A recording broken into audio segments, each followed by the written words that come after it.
आज का जो हमारा वज़न है 73 किलो 65 ग्राम है। ये हमने आज स्नान के बाद किया था। 73 69 है, यानी आप कह सकते हैं 73 कीजिए, मान लीजिए उतना 10-15 ग्राम हटा दीजिए, उतना जो हम कपड़े वगैरह पहने रहते हैं उतना रहता है। और सबसे पहले हमारे दिन की शुरुआत हुई है जीरा पानी से, जो कि हमने रात में भिगो दिया था। इसको अच्छे से खूब अच्छे से मतलब गर्म कर लिया है। गर्म काफ़ी ज़्यादा होता है ताकि इसका जितना अर्क है सारा का सारा पानी में आ जाए। तो सबसे पहले जीरा वाला अभी रूटीन में शामिल किया। ज़्यादा हमने कुछ अभी शामिल नहीं किया है, बस 2-4 चीज़ें छोड़ दी है, जैसे आलू खाना। वैसे कह सकते हैं बहुत ज़्यादा चीज़ें नहीं छोड़ी है। वैसे बताते हैं ना कि रात के टाइम वज़न ज़्यादा हो जाता है जो हम दिन भर खाते पीते हैं, और सुबह के टाइम अपने आप वज़न कम हो जाता है 1 से 1.5 केजी।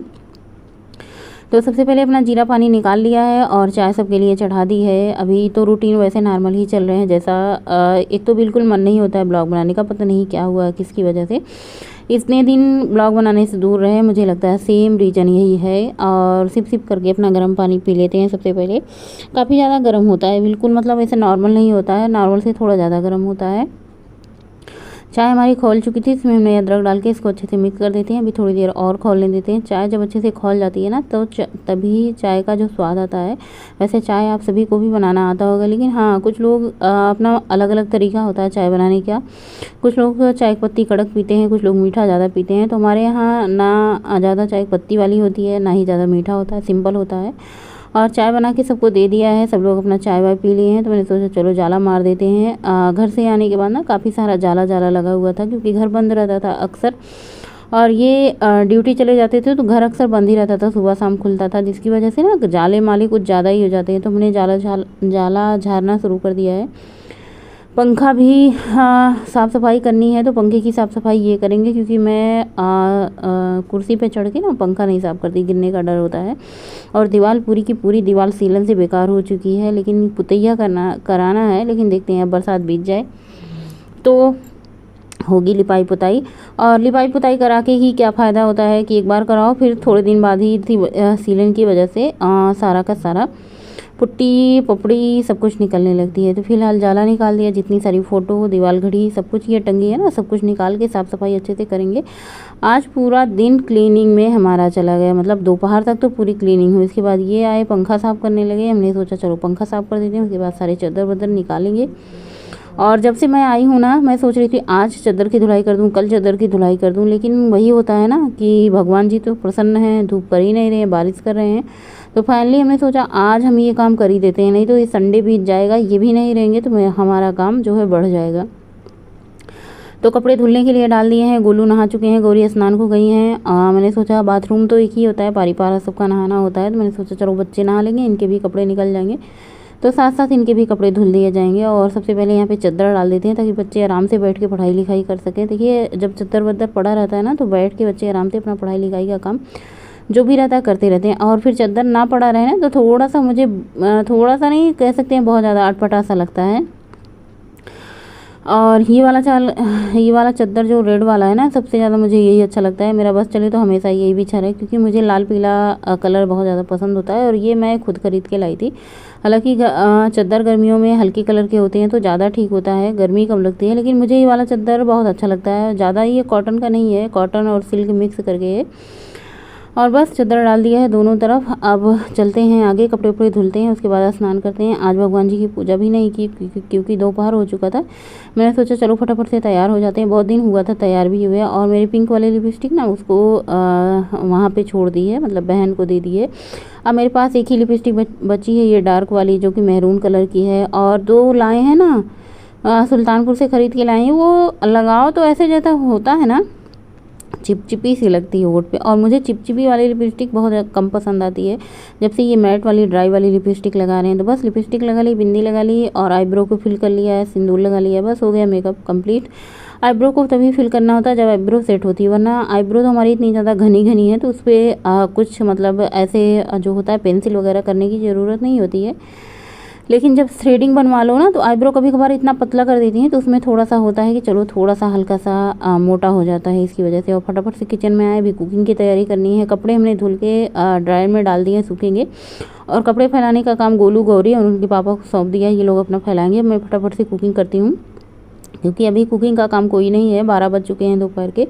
तो सबसे पहले मैंने अरहर की दाल, अरहर और मसूर की दाल अक्सर हमारे घर में बनती है, तो उसमें हल्दी नमक डाल के इसको चढ़ा देते हैं। सिंपल खाना बनेगा, अरहर की दाल और करेले की सब्जी, चावल, रोटी, यही बनेगा। चटनी वटनी तो बनने का कोई वो नहीं है ना। टमाटर इतना ज़्यादा महंगा है, धनिया की पत्ती जरा सी आती है तो सब्जी में डालने के लिए हो जाती है। बारिश की वजह से सारी सब्जियां इतनी ज़्यादा महंगी हो चुकी हैं। और हाँ, कैमरे की तरफ ध्यान दे लेते हैं, कभी कभी कैमरा हमारा चलता नहीं है, सोचते हैं वीडियो शूट हो रही है पर वो शूट नहीं होती है। तो यहाँ पे करेला में नमक हमने डाल के रखा था, नमक डाल के इसको अच्छे से मीज लिया है। उसके सारा पानी निचोड़ देंगे, करेला का कड़वा वाला जितना होगा। उसके बाद करेले को एक बार पानी से अच्छे से धुल लेंगे और साथ में जो 4-5 प्याज है उसको भी लंबे लंबे स्लाइस में कट कर लेंगे। जितना करेला होता है उतनी ही हमारी प्याज होती है, तभी बढ़िया सब्ज़ी बनती है। और मेरे घर में करेला गौरी को छोड़ के बाकी हम 3 लोग खा लेते हैं, अच्छा लगता है। मुझे तो ज़्यादा इतना अच्छा नहीं लगता, लेकिन हाँ फिर भी खा लेते हैं। बहुत ज़्यादा मतलब एक होता है ना, सबको पसंदीदा होता है करेला किसी किसी का, लेकिन मुझे ऐसा होता है ना कि सारी सब्जियां चलो थोड़ा बहुत खा लेते हैं। तो बस 4-5 चम्मच बड़े तेल डाले हैं, मेथी के दाने डाले हैं, बस इसमें डाल देना है करेला, प्याज, साथ में स्वाद अनुसार नमक, थोड़ी सी हल्दी डाल देनी है और बस इसको पकने के लिए छोड़ देना है। बीच बीच में चलाते रहना है, या तो आप धीमी आंच पे सब्जी पकाएं या तो फिर बीच बीच में चलाते रहें। करेला हुआ या फिर कोई ऐसी सब्जियां हुई, हाँ कलौजी वगैरह होती है ना, तो इनको धीमी आंच पे पकाओ तो ज़्यादा बढ़िया पकती है। बस इसको ढक देना है, 2-3 बार इसको अच्छे से चलाना है। एक टमाटर कट करके डाल दिया, आप यहाँ पे अमचूर पाउडर डाल सकती हैं। अच्छा, बहुत सारे लोग ना भिंडी में, करेला में मसाले भी ऐड करते हैं, जैसे धनिया, मिर्ची, आमचूर पाउडर। तो सबका अपना अपना पसंद होता है, अपना अपना तरीका होता है, जिसके घर में जैसे खाया जाता है वैसे बनाया भी जाता है। तो मेरे घर में भिंडी हुआ या करेला हुआ, इस सब में मसाले नहीं ऐड करते, सिर्फ हल्दी ऐड कर देते हैं बस, और कुछ नहीं ऐड करते हैं। तो जैसे करेले में हुआ, या तो आमचूर पाउडर ऐड कर दो या फिर कैरी ऐड कर दो, कच्चे आम हो, नहीं तो टमाटर ऐड कर दो। तो यहाँ पे हमने टमाटर ही ऐड कर दिया। सब्जी बन करके तैयार हो चुकी है, एकदम बढ़िया लाल लाल। बस इसको कढ़ाई में फैला दिया, थोड़ा सा और क्रिस्प हो जाएगा। और एक तरफ हमने चावल चढ़ा दिया, सब्जी बन करके तैयार हो चुकी है। रोटियाँ फटाफट से बना लेते हैं, सबको खाना लगाते हैं। दोपहर के 1 बज चुके थे, आज किसी ने खाना नहीं खाया था, लेट हो ही चुका था। मतलब जब काम करने लग जाओ ना तो फिर लेट हो जाता है। थाली वाली नहीं दिखाई, भूख मुझे भी इतनी ज़्यादा तेज़ लगी थी कि बस हम भी खाना निकाले फटाफट से सबको दे करके और जुट गए खाने में। 2 रोटी ली है, छाछ हमने बनाई है। कहते हैं करेले के साथ दूध दही नहीं खाते, लेकिन आज मेरा छाछ पीने का बहुत ज़्यादा मन हो रहा था, मैंने सोचा चलो पी लेते हैं। वही सोई जो राम रचि राखा, भगवान का नाम लेके चलो आज पी लेते हैं। छाछ पीने का मन है, देखा जाएगा जो कुछ भी होगा। तो बस, तो छाछ पीने से ये भी होता है ना, आप 1 रोटी खाओ और 1 गिलास छाछ पी लो तो आपका पेट पूरा कंप्लीट फुल हो जाता है, मतलब भूख नहीं लगती। नहीं तो आप 2 रोटी खाए जाओ ना, ऐसे होता है कि पेट में कितनी तेज़ भूख लगी, कितनी रोटियां खा लेते हैं। और जैसे थोड़ा सा रोटी खाओ उसके बाद छाछ पी लो ना तो पेट भर जाता है। अब खाना वाना खिलाया तो लगे हाथ बर्तन भी धुल लेना, ये भी एक बड़ा ही काम है, नहीं तो पड़ा का पड़ा रह जाता है और आलस लग जाती है। अभी कपड़े मतलब दिखाते हैं आपको कहाँ फैलाए गए हैं पूरे घर में। देखिए बड़ी ही नसीब से होता है कि सरकारी क्वार्टर में रहना, बड़ी ही किस्मत की बात होती है। लेकिन हाँ, यहाँ पे जैसे रहना होता है ना, जिस तरीके से, ये भी बड़ा मतलब काबिले तारीफ़ होती है कि छोटा सा कमरा होता है, इसी में सब कुछ आपको करना होता है। तो ये भी नहीं होता कि सबके बस की बात होती है रह पाना। वैसे बहुत ही खुशकिस्मती होती है कि रहना, लेकिन बहुत ही मुश्किल होता है यहाँ पे रह पाना। जिस तरीके से होता है, छोटा सा कमरा होता है, उसी में अपना जीवन यापन करना होता है। तो बस ये चारों तरफ जहाँ भी मुझे जगह मिली कपड़े फैलाए गए हैं, जहाँ पर मुझे बन पड़ा मैंने फैलाए हैं, जहाँ से इनको लगा इनको अपने हिसाब से इन्होंने भी फैलाया, बस्ता वस्ता। अच्छा, धूप निकली थी सुबह, लेकिन फिर बारिश शुरू हो गई तो फिर अंदर डालना पड़ा। शाम के भी 5 बजे हैं, थोड़ा सा हमने चाय लिया है, नमकीन एकदम मतलब नाम मात्र की चीनी डाली है। इतना मीठी मतलब नहीं पीते हैं, मतलब चीनी जैसे वज़न कम करना होता है या फिर कुछ मोटापा कम करना होता है तो चीनी हम बंद कर देते हैं। तो बस एकदम से बहुत ही कम चीनी में चाय। सो फ्रेंड, अभी बज रहे हैं शाम के 6 और मैं वॉक पे निकल आई हूँ। मौसम साफ़ था, बारिश बंद थी, तो मैंने सोचा चलो थोड़ा वॉक पे हो आते हैं। दिन भर घर के अंदर रहो ना तो बस वही चूल्हा चौका, घर के सारे काम ही दिखाई देते हैं, और बाहर निकल जाओ ना तो थोड़ा सा मन आन भी हो जाता है। हरी भरी चीज़ें आँखों को जो सुकून देती है ना, बहुत अच्छा लगता है। वैसे दिन भर तो काम करने ही करने हैं, लेकिन थोड़े टाइम के लिए बाहर निकल जाओ ना तो चूल्हा चौका से बाहर हो जाता है और थोड़ा मन भी आन हो जाता है, मतलब बदल जाता है। और अभी शाम के 6 बजने वाले हैं, पद्देव जी कह रहे थे बारिश में कोई टहलने नहीं आएगा, सबने बोला है हमको। हम कहे नहीं, ऐसा नहीं है, बारिश में सभी लोग टहलने आएंगे और मैं भी जाती हूँ टहलने। मैं निकल आई हूँ, चलती हूँ, एक चक्कर लगाती हूँ। बहुत ही कम भीड़ है और मौसम बहुत ही अच्छा था, ठंडी ठंडी हवा चल रही थी। साथ में कोई नहीं था आज, सभी लोग चबूतरे पे बैठे थे। जब मैं वॉक करने आ रही थी ना, तभी सब लोग बैठी थी और सब लोग जल्दी निकल जाती है। अब मुझे होता है घर का काम भी देखना होता है, अपने हिसाब से टाइम निकाल के निकलना होता है। फिर ये होता है कि बारिश आ जाए, बारिश आने वाली है और कीड़े बहुत ज़्यादा उड़ते रहते हैं, मच्छर वगैरह उड़ते रहते हैं। तो मैंने फूंक के हटाया मच्छर को, मक्खी को, कोई भी होता है ना, तो मैं ऐसे फूंक देती हूँ तो उड़ जाते हैं। और देखिए चारों तरफ हरियाली हरियाली है। ये टाइम होता है ना कि घर से बाहर, जैसे घर में हम रहते हैं तो सारी चीज़ें वहीं आँख के सामने रहती हैं, ये करना है, वो करना है, ऐसा करना है, वैसा करना है, तो सारी चीज़ें दिमाग में चलती रहती है। आप आधे घंटे, 1 घंटे किचन से, घर से थोड़ा सा बाहर निकल जाओ ना, तो मन एकदम से फ्रेश हो जाता है, फिर काम करने में भी मन लगता है। और ये होता है चलो थोड़ा सा घूम के आए हैं, टहल के आए हैं, तो मन मतलब एकदम से अच्छा सा फ्रेश होने लगता है। और देखिए हवा इतनी सुंदर चल रही है ना कि पूछो मत, मतलब बहुत अच्छा लग रहा था। और जब इस तरीके से हवा चलती हो तो टहलने का आनंद दोगुना हो जाता है, मतलब कि दोगुना हो जाता है, अच्छा लगता है। और वॉक करने मतलब एक दिन और गए थे, आज दोबारा आए हैं। शाम के टाइम भी उस दिन आए थे, शाम के टाइम आज भी आए हैं। सुबह के टाइम तो बारिश हो रही थी और सच पूछो ना तो इतना ज़्यादा मन भी नहीं हो रहा अभी वॉक करने का या फिर एक्सरसाइज करने का, जो छूट चुका है इतने दिन उसकी वजह से भी।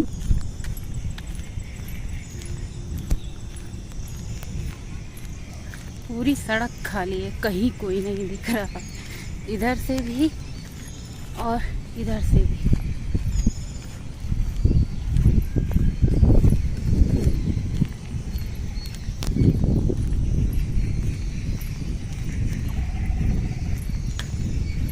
और वॉक से आते समय दूध भी ले आई और दूध छान के सबसे पहले चढ़ा देते हैं। वॉक जाने से पहले ढेर सारी तैयारियां करके गए थे, जैसे सब्ज़ी बनाने का काम, क्या बनाना है क्या नहीं, वो सारी तैयारियां कर लो ना, तो टहल के आओ ना, तो थोड़ा सा बैठ जाओ थोड़ी देर, तो ये नहीं होता कि जल्दी भागम भाग नहीं होता। किसी दिन हम तैयारी करके नहीं जाते हैं ना, तो ज़्यादा भागम भाग हो जाती है। खाना भी जल्दी हम लोग खाते हैं 8 बजे तक, तो जल्दी बनाना होता है। तो सबसे पहले कढ़ाई चढ़ाई है, इसमें कोहड़ोरियाँ डाल के उसको फ्राई कर लिया है। तेल में हमने पंचफोड़न, थोड़ा सा जीरा, राई के दाने डाल दिए हैं। ये इन सबको अच्छे से तड़कने देते हैं। उसके साथ यहाँ पे मसाले जो पीस करके रखे थे, प्याज, टमाटर, हरी मिर्ची, लहसुन, अदरक, सबको पीस करके ना रख दिया था। बस उसको मसाले को डाल देना है। एक छोटी सी प्याज, एक छोटा सा टमाटर और 4-5 हरी मिर्ची, लहसुन 3-4 कलियाँ, थोड़ा सा अदरक का एक टुकड़ा। इतना मसाला काफ़ी होता है मसालेदार सब्ज़ी बनाने के लिए। थोड़ा सा पिसा हुआ घर का मसाला जो होता है, सब्ज़ी मसाला और किचन किंग और घर का मसाला आप पीस करके बना लें, सबसे अच्छा होता है।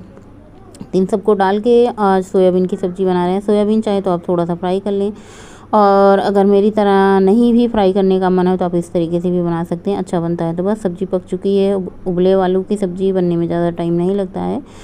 और धनिया की पत्ती डाल दी है, सब्ज़ी बनके सबको मतलब थाली लगा दिया है। आज की हमारी थाली ये है, आम, सब्ज़ी, रोटी। हो चुके हैं रात के 9:30 और सबका खाना पीना हो चुका है। सबने खाना पीना खा लिया और मैंने आज ना थोड़ा सा ज़्यादा ही खा लिया है आम। और सारे काम हो चुके हैं, चूल्हा चौका, किचन की साफ़ सफाई, बर्तन, पर हमने सूट नहीं किया। दिन भर तो यही काम होते हैं, दिन भर में 4 बार बर्तन धुलना, 2 बार खाना बनाना। खाना तो 2 बार बनाना होता है, लेकिन काम बहुत सारे हो जाते हैं मेरे आने से। और ये कह रहे थे तुम नहीं थी तो बस 1-2 बर्तन यहाँ पे रहते थे, अब तुम आई हो तो पूरा किचन में बर्तन ही बर्तन फैले रहते हैं। और मुझे लगता है ना आज मैंने गले तक खा लिया, क्योंकि आम मैंने एक कटोरी लिया था, फिर इन्होंने नहीं खाया कि मुझे नहीं पसंद है तो मैं नहीं खाऊंगा, और इन्होंने भी दे दिया तो मैंने वो भी खा लिया। इतना ज़्यादा आम पसंद नहीं है जितना ज़्यादा आज हमने आम खाया है। बच्चे सब लोग टीवी देख रहे हैं और अभी बस 10 बजे सोने का टाइम हो जाएगा। मैं सोच रही हूँ थोड़ा सा टहल लेती हूँ बाहर। और टहलने भी कहाँ जाएँ, भगवान तो एकदम से उपद्रव नाथ दिए हैं कि एक बार निमसने का नाम ही नहीं ले रहे हैं कि एक बार थोड़ा सा बंद हो जाए, इंसान बाहर निकल ले। थोड़ा सा कंघा भी हमने नहीं किया, पूरा दिन बीत चुका है। फेस हमने धुल लिया है, मंजन किया था सुबह। आज हमने एक खाया था, 1-2 जामुन खाया था। तब से दांत ऐसे ऐसे पता नहीं क्यों अजीब से लग रहे थे। जीभ भी ऐसे लग रही थी ना, अजीब सा मुंह होता है जामुन खा लो तो पूरा मुंह ऐसे ऐसे हुआ था। मैंने पूरा दिन तो बिता दिया। मैंने सोचा सोते समय चलो ब्रश कर लेते हैं, तो ब्रश किया, फेस धुला। और आज का पूरा दिन साफ सफाई क्लीनिंग में निकल चुका था, जो कि जाला झाड़ने से लेके झाड़ू तक। पोछा हमने नहीं मारा क्योंकि पोछा बाहर पानी पानी होता है ना, तो अंदर पानी पानी फिर अच्छा नहीं लगता, पूरा गीला गीला हो जाता है। तो पोछा किसी दिन और मारेंगे, जिस दिन मौसम साफ होगा। हालांकि हमने चद्दर वद्दर सब कुछ धुल दिए थे, पूरा अंदर ही फैलाया गया था क्योंकि बाहर तो भगवान इतने ज़्यादा खुश हुए हैं कि धूप निकलने का नाम नहीं ले रहा है। धूप निकलेगी लेकिन जब सारा काम हो जाएगा तो इसी के साथ आज का ब्लॉग एंड करेंगे। मिलेंगे एक नए ब्लॉग के साथ। आजकल मैं ज़्यादा कुछ रेसिपी नहीं शेयर कर रही हूँ, लेकिन हाँ जो कुछ भी बना रही हूँ, खा रही हूँ, सबको खिला रही हूँ अपने घर में, वो आप लोगों के साथ शेयर कर दे रही हूँ। अभी इसी तरीके से कुछ दिनों तक चलेगा जब तक भगवान निमसते नहीं है, बाहर जाने का मौका नहीं मिलता। हालांकि बीच बीच में निमस भी जा रहे हैं, लेकिन लगातार कंटिन्यू बारिश किए जा रहे हैं और सिंपल ही सब कुछ चल रहा है। वजन आप लोगों के साथ मैंने शेयर ही कर दिया है। आप लोग कहते हैं रोज़ का रोज़ शेयर करें, तो कभी कभी याद रहता है, कभी कभी नहीं याद रहता है शेयर करने को। इसी के साथ ब्लॉग का एंड करेंगे। जो कुछ भूल चूक हुई है उसके लिए कान पकड़ के सॉरी। और इंसान है, इंसान से ही गलतियाँ होती हैं। फिर पूरी कोशिश करते हैं मतलब अच्छे से ब्लॉग बनाए, लेकिन होता क्या है जब छूट जाता है कुछ दिनों तक ब्लॉग बनाना, फिर वो उतने अच्छे से नहीं हो पाता। लेकिन अच्छा करने के लिए रोज़ निरंतर प्रयास करना बहुत ज़रूरी होता है कि जैसे किसी चीज़ को हम निरंतर करते रहते हैं ना, तो हमारी आदत बन जाती है। और इसी के साथ आज की वीडियो को विराम देंगे। मिलेंगे नए ब्लॉग में, तब तक के लिए बाय, गुड नाइट, शुभ रात्रि, थैंक फॉर वॉचिंग। स्वस्थ रहें, मस्त रहें आप लोग, हमेशा हंसते मुस्कुराते गाते गुनगुनाते रहें, 32 बार चबा के खाते रहें। और अगर आपको मेरी वीडियो अच्छी लगे तो लाइक करते रहें, मेरे चैनल को सब्सक्राइब करते रहें। मिलते हैं नए ब्लॉग में, बाय, गुड नाइट, शुभ रात्रि।